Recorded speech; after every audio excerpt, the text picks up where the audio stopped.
So today we're going to talk about actually how to make your dreams in property a reality. Not just, I want to buy 20 properties, it's how do you truly do it and how do you map that out and get the financing. So the first thing you need to know is what's the actual target. You don't want to start on any journey unless you know where you want to go.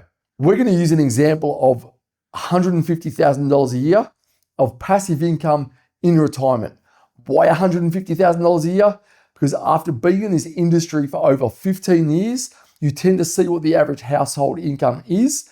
And once they don't have a mortgage and the kids have left the home, their expenses reduce. And we tend to find most people could live an amazing life in retirement on $150,000 a year.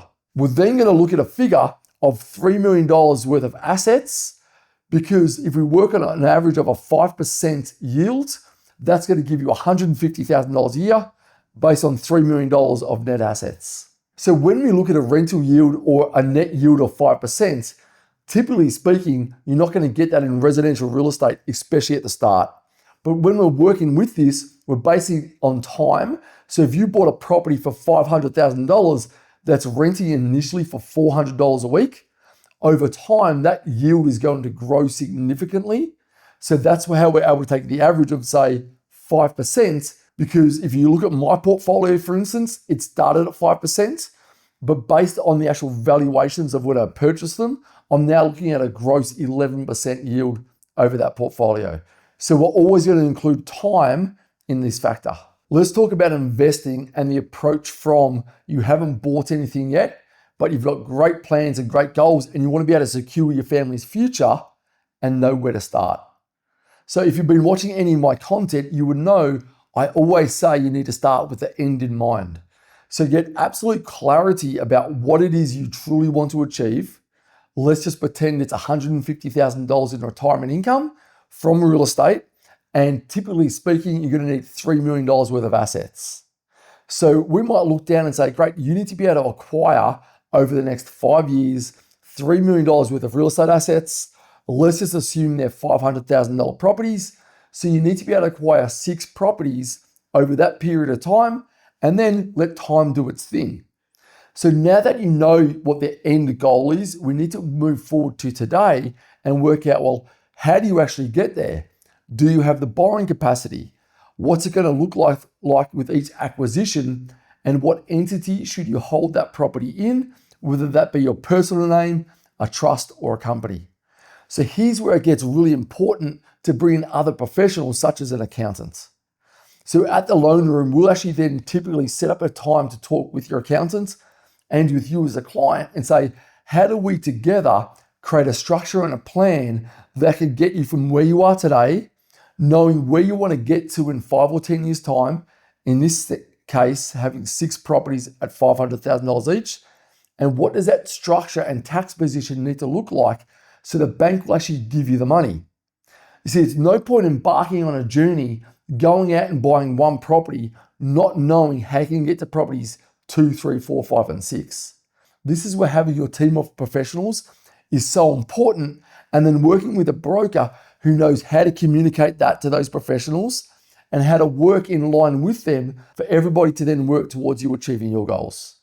A perfect example, I was working with a builder/developer, and they're trying to build out and scale their real estate portfolio by building, selling one, keeping one, and then rolling over it again. In this particular circumstance, and this is where we see things happen quite regularly, is that they take capital gains as profit. The banks don't actually look at capital gains when servicing your income. So you may have made a $500,000 capital gains profit, thinking, great, the bank's going to give me all this money, and they pretend you actually haven't made anything. So when we're talking with a client like this, we did say, hey, let's get your accountant on the phone and let's maybe look at some different structures where you can achieve the same outcome, but the banks will continue to lend to you. A simple example of this is you've got your development company that might make some capital gains, but we then set up a trading entity, say property management, that takes a management fee of the development. So assume there's a $500,000 profit. Normally they're taking that as a capital gains. Instead, this time they may pay their company a management fee of $300,000 and only take a capital gains of $200,000.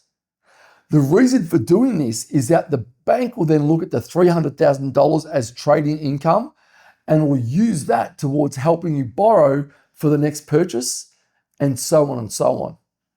This is again why it's so important to be working as a team with the right brokerage who understands this structure and the accountant who understands the tax and the implications of this, to work together to help build what you're trying to actually truly create.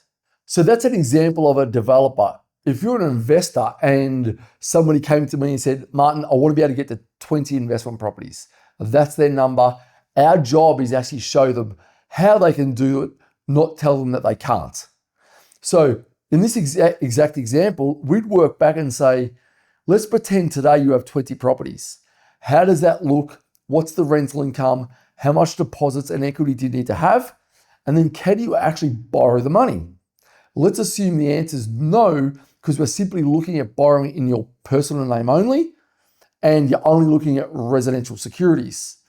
So we then will take that back and say, well, if you're looking at residential securities only and in your own personal name, this is the maximum you can actually go to. So maybe we need to look at different asset types and different structure types, and we may look at borrowing through entities such as companies or trust structures, and you might buy your first X number of properties in those entities first.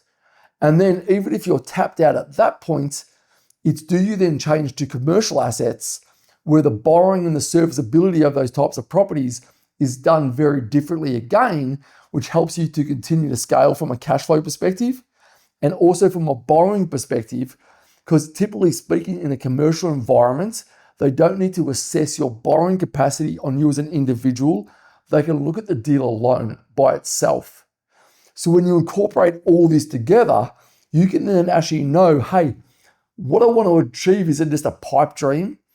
You can actually walk away with a true game plan designed to get you from where you are today, knowing step by step, you can actually truly get to that end goal that you want to get to. This is the importance of planning. This is the importance of structuring and having a roadmap, so you know, hey, I don't just want to get to here, I know that I can get to here. So if you're an investor or want to be an investor, make sure you reach out to ensure that you can actually borrow the funds needed to hit your long-term financial goals.